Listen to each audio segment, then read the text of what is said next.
Friends, स्वागत है आपका मेरे यूट्यूब चैनल पर। कैसे हैं आप सब? आशा करते हैं सब अच्छे ही होंगे। आज शरद अपनी एजुकेशन के बारे में बताएंगे, कुछ आपसे डिस्कस करेंगे। तो हाय गाइस, जैसे कि मैम ने अभी बताया है कि आज हम अपनी एजुकेशन के बारे में आप सबके साथ कुछ शेयर करना चाह रहे हैं कि किस तरीके से मैंने अपनी बेसिक एजुकेशन कंप्लीट की। हमारे गांव के पास में एक प्राइमरी स्कूल है जो कि मोस्टली हर गांव में ही होता है, 200-300 मीटर के दायरे में। तो जब हम first second third even eighth class तक की पढ़ाई मेरी प्राइमरी और जूनियर स्कूल में ही हुई है, जो कि नवादा में ही स्कूल था। मुझे पढ़ना शुरू से ही बहुत पसंद था। ऐसा लगता था कि मुझे कोई अच्छा स्कूल मिल जाए, लेकिन कोई बात नहीं, जो भी मेरा स्कूल था वो भी मुझे बहुत पसंद था। हालांकि मेरा स्कूल प्राइमरी स्कूल था, गवर्नमेंट स्कूल। तो स्कूल जाने के बारे में अगर हम बताएं आपको, तो कच्चा रोड था उस टाइम, रोड नहीं बना हुआ था।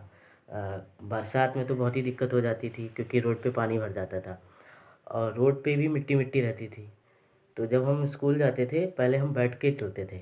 मतलब जब मुझे पैरालिसिस अटैक हुआ उसके बाद से, जैसे कि इन्होंने बताया था कि हम व्हीलचेयर पे रहते हैं, तो पहले हम व्हीलचेयर पे नहीं रहते थे क्योंकि व्हीलचेयर मेरे पास नहीं थी। तो बैठ के हम चलना होता ज़मीन पे था। बैठ के ही चलते थे। तो हम स्कूल भी ज़मीन पे बैठ के ही जाते थे। तो कक्षा 5 तक हम स्कूल ज़मीन पे ही बैठ के जाया करते थे। तो एक हाथ में हम चप्पल पहनते थे। तो आज भी मेरे ये निशान पड़ा हुआ है कि मेरा हाथ गंदा ना हो जाए, तो एक हाथ में चप्पल रहती थी। बरसात के समय में मुझे बहुत दिक्कत हो जाती थी, लेकिन स्कूल जाना इतना पसंद था कि स्कूल में कोई और बच्चा नज़र आए ना आए, सबसे पहले हम स्कूल पहुंच जाते थे।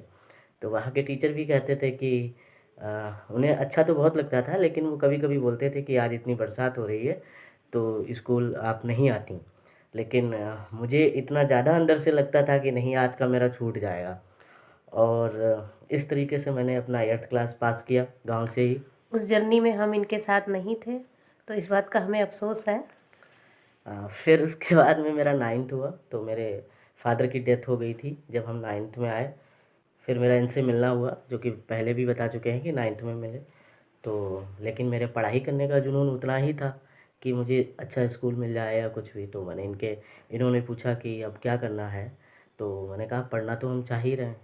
तो इन्होंने बोली ठीक है, जब आपको पढ़ना है तो फिर आगे क्या सोचना, अपनी पढ़ाई शुरू करिए।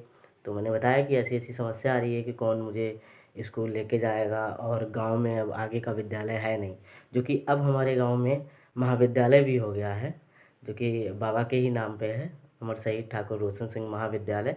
लेकिन उस समय सिर्फ जूनियर स्कूल था जो कि 8th क्लास तक था। अब मेरे आगे समस्या थी कि हम 9th में कहाँ पढ़ें। तो ईश्वर की कुछ कृपा रही और ईश्वर ने मेरी लाइफ में इनको भेज दिया। फिर हम इनके साथ खुदागंज आ गए। खुदागंज में जैनवाल विद्या मंदिर में मेरा नाम लिखा गया और हम उसमें पढ़ने लगे। वहाँ से इनकी जर्नी शुरू हुई हमारे साथ। वहाँ से हम इनके साथ रहने लगे, और वहाँ भी स्कूल जाने को लेके बहुत दिक्कत होती थी। हम स्कूल रिक्शे से जाते थे वहाँ पे। स्कूल भी ये मुझे रिक्शे से लेके जाती थी, जो कि उसमें भी बड़ी समस्या रहती थी। कोई रिक्शा वाला तैयार नहीं होता था, जब मिलता था तो कोई ऐसे ही मिलता था, वो भूल ही जाता था स्कूल आना कि हमें स्कूल जाके लेना है। फिर मैं वहाँ वहाँ पे खुदागंज में बस अड्डा हुआ करता था, ज़्यादातर रिक्शे वाले वहीं बैठते थे। तो हमें जब छुट्टी होती थी तो स्कूल से फिर वहाँ बस अड्डे जाना पड़ता था रिक्शा लेने के लिए, और सारे बच्चे जा चुके होते थे।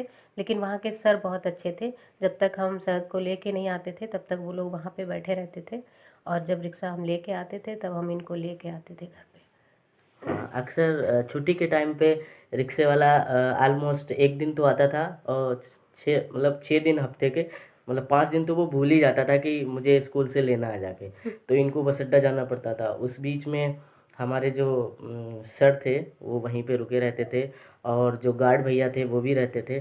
कब काफ़ी सपोर्ट सर लोगों ने मेरा वहाँ इंटर कॉलेज में किया। मेरे पास साइंस साइड थी, तो जो कि कुछ लोग मुझे सजेस्ट कर रहे थे कि आपने क्यों ले ली, और इसमें बहुत चलने फिरने। लेकिन सर जहाँ तक मेरी पहुँच होती थी वहीं पे लैब लगवा देते थे। अगर मुझे दिक्कत है लैब में जाने के लिए, तो सारे इंस्ट्रूमेंट मेरे क्लास में ही आ जाते थे।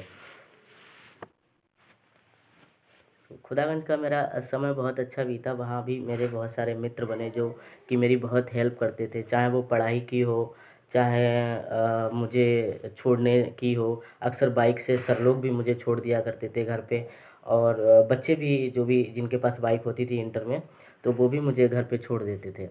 और इनका तो सपोर्ट कंटिन्यू रहा, जिसकी वजह से मैंने वहाँ से अच्छे से इंटर पास किया।